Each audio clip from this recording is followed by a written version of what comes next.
Hey guys, how's it going? It's Invicta TV here, and it's been a couple days since I've done a video. That was not by any design, but just focus on all that Age of Triumph stuff coming up. But I did want to post this game. I know it's already Friday, the next Trials map is out. I did want to post this game where I matched Colonel Ghandi. And I say Colonel, some people told me that he pronounces his name Colonel, or that some people call him Colonel. I'm not going to presume to know how he says the word, but that is not how you say the word. That is a military rank. It is Colonel. I know it's not spelled like Colonel whatsoever. I don't understand it. I don't like the way it's pronounced either. But I'm gonna say Colonel. If anything, if he said no, my name's Colonel, the most I would ever say is, all right, your name is Ghandi. But let's get into the play-by-play. This was a very tough match. They had a bit of a side advantage, I think. That's just my personal preference with this meta.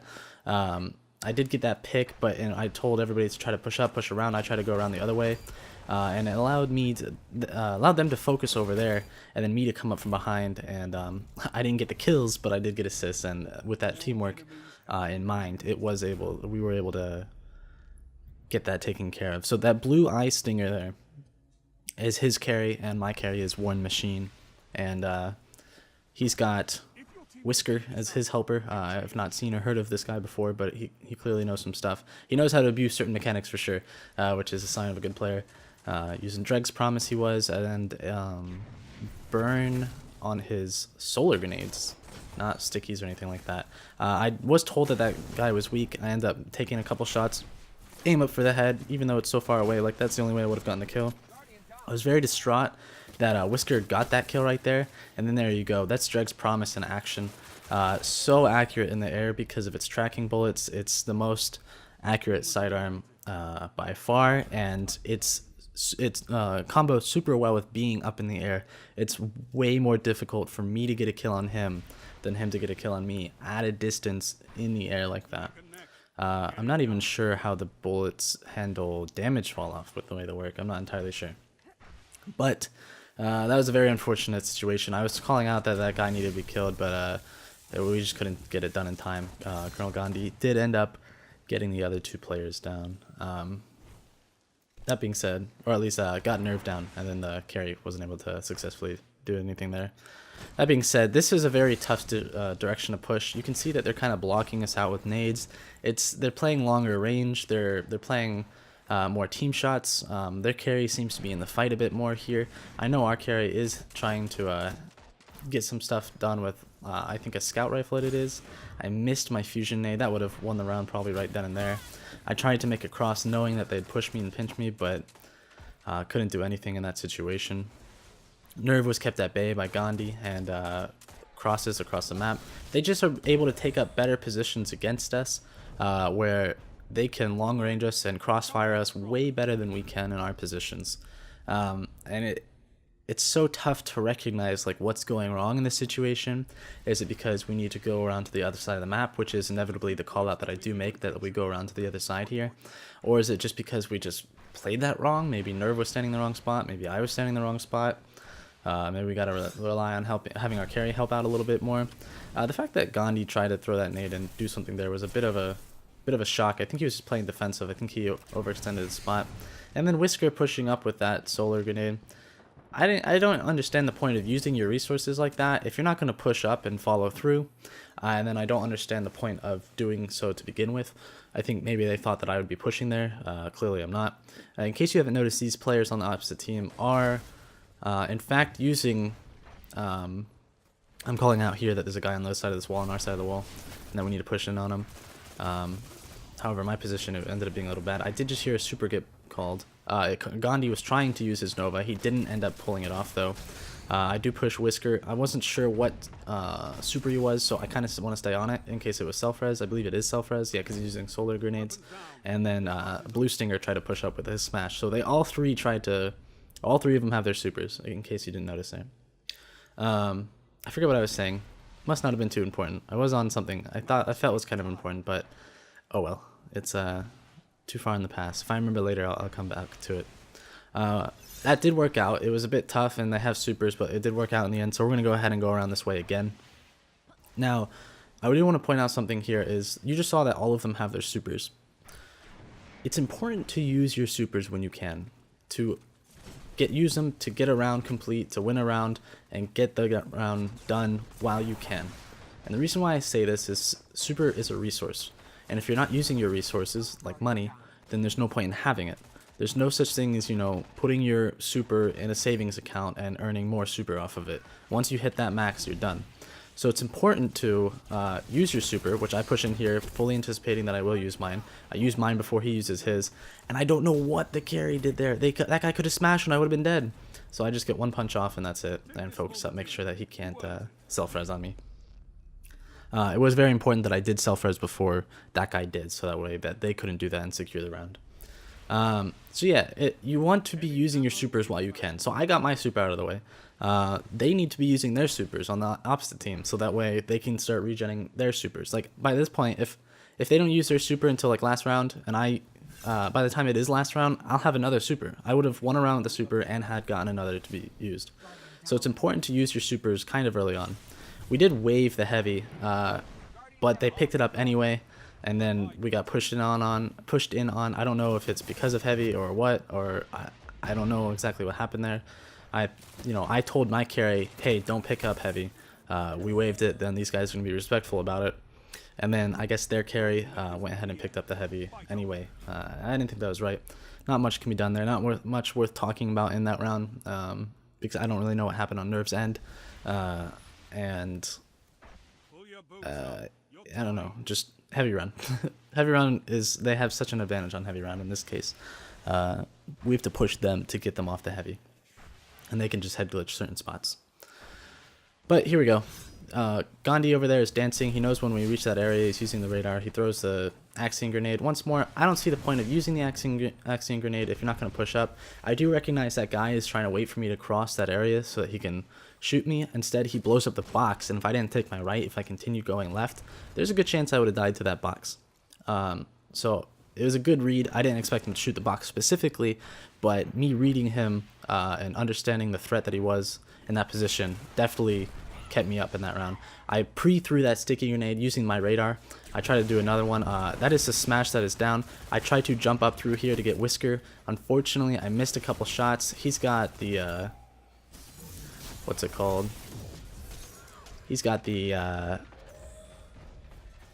Jerk's Promise. He gets some easy shots on me with that. And then I have no clue how that happened right there. Nerve, in case you didn't notice, double meleeed that guy while he was tethered and still didn't get the kill. I don't care if he had Unstoppable on. Nerve hit that first melee and the second one. Even if he had Unstoppable on the first and the not on the second, he would have had the kill. That was really unfortunate, and I don't know if that would have swung out any other way. It was definitely a big waste of resources for us. Now, they do have super, especially that Nova still, that they've been sandbagging. So when I see that threat and I see my buddies pulled back still more, I'm going to get the heck out of there. Because I don't want to get Nova'd right off the bat, or smashed, which they didn't end up using. And I am trying to get a call out here like, hey, are there two over there? Are there two over there? Or is this guy over here on me alone? In fact, he was. So I go ahead and get that snipe off. I see Whisker. Unfortunately, that wasn't a headshot. It barely wasn't a headshot. I tried to throw a nade over there to damage his weakened form. And I make sure to watch the revive and get that snipe off on him when he's goes ahead and goes for it. I am going to watch this self-res though. Make sure that he cannot get it again. A good play by him would have been probably 2 self-res and then pick up the buddy while self-resing if he had enough. Like it could have gone differently if Ghandi could have made some kind of push. Our carry did end up getting him, probably as just Ghandi was running away. If Ghandi had made some kind of push or distraction in that area, they could have easily gotten away with that self-res because Nerve wouldn't have been able to help me put them both down, etc. And it could have gone a little differently. I do go for the body shot. I keep missing these headshots. I do recognize Gandhi's going to Nova, so I take the body shot while I can and jump out of here. Now, look at this. They Nova'd and they smashed, which I'm surprised that smash pushed the way they did. And Nerve is the only one up. I am distraught because we don't have a Mercy. The other team didn't have a Mercy. This is the end of the game, it looks like, for us. And then I start seeing something here. And I start telling Nerve, hey, they're all separate. They're all separate. You know, one's on me, one is on War Machine, and Gandhi's kind of pushing up on Nerve here. I believe it's wait for it. Wait for the screen to switch back to Nerve. Here we go. I tell Nerve right here. I'm like, hey, wait. You got to push this guy in Shrine. You got to get this kill. And because I can see what's going on with the enemy teammates. So it's all up to Nerve here. He catches Ghandi as Gandhi's jumping. Those are easy shots. Basically, Nerve had direct advantage in that situation. He's got Ghandi down. One guy's on me, one guy's on Warren. The carry's on Warren. I say, hey, push up on Warren, push up on Warren. Now Shade step into the revive. Here you go. He's got the revive up. Now it's 1v2. Last guy is self-res. I tell him to go ahead and go for me. Nerve throws a perfect pre-nade so the guy can't sit there and camp. And then that guy is weakened down. Nerve finishes the kill. I pop out. We all start team shotting. I snipe him down. There we go, baby. We went ahead and clutched that shit. Way to go, Nerve. All on him. He put the team on his back that round. And this is something very important to note, is do not separate. Do not push up on the final guy when you don't have to like that. Do not give yourselves... do not give your enemies the option to make that kind of comeback play. There was no reason to be sitting on my body. I didn't have self-res. Maybe they didn't know I didn't have self-res. And so maybe that's why the guy sat back there the whole time. I'm going to go ahead and freeze frame here and just keep explaining this. But there was no need to wait to sit on my body. Not when you know where Nerve is. It's way more important to play as a group and to block off the direction of respawns and not necessarily sit directly on the orbs. In that case, they completely gave away their advantage to Nerve. All he had to do was win 3 separate 1v1s. He caught Ghandi while Ghandi was in the air. He caught the carry. That was an easy kill. Nerve is better than the carry. That's why the guy's getting carried. And then the final kill, he was able to pre-nade, and he had a 1v2 advantage. It's not about... You know, even if Ghandi is a better player than Nerve on an average, and I'm not saying that's the case, and I don't even really know Ghandi. I do know Nerve knows his stuff. So let's just say that they're equal, 50-50, or let's even say, like I said, that Ghandi is a better player. Even though you're a better player, does not mean that a player like Nerve can not get you killed in a regular, 1v1. And Ghandi accidentally, without realizing it, gave some kind of advantage away by jumping up in the air and putting his accuracy, on the spot, putting his accuracy being artificially worsened because of the mechanics of the game, where if you're in the air, your shots have this terrible accuracy cone. And these situations can happen. There's just like chance situations. And a lot of playing Destiny and first-person shooters in general, and any game ever, really, in general, is about minimizing risk. Minimizing risk so that you have the best odds to succeed. And that's what it means to be, a good player versus a great player. And I'm not saying Gandhi's not a great player. I'm saying this was one mistake that he made in one game of his entire career, and the entire enemy team made that mistake. And that is, they added risk to their strategy for no reason. And it's one thing to be a great shot and be a better shot than somebody, and it's another thing entirely to really focus on minimizing your risks, not pushing in when you don't have to, not separating from your team when you don't have to, not giving the enemy team the opportunity to make some kind of play. And like I said, this is the difference between I don't want to say a good player and a great player overall, but this is the difference between a good player play and a great player play. And it's very important for all of you guys. I specifically made this video because I wanted to point out Nerve's clutch right there and what happened, and for you guys to really focus in on minimizing those kinds of risks. There's no need to push the final guy in a trials match into funneled situations where he can nade you guys out, or where he can put you all in separate 1v1s or anything like that. In fact, it's better if the third guy runs away to kind of sit there and farm your own supers. Of course, that was round 4 and 4. I'm just giving an example.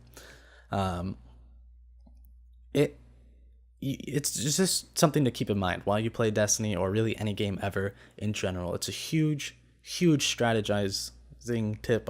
Strategy tip. It's a huge thing to keep in mind, and it's really going to step up your game little by little, the more you practice those ideas, the more you try to keep that in mind as you play whatever it is you're wanting to play. And this goes for casual, this goes for competitive, this goes for 6v6, this goes for 3v3, elimination games, or respawn games. Doesn't matter. It's a very important tip to be the most successful that you can, minimizing risks and hedging your bets. Other than that, guys, hopefully you do take that away specifically from this video.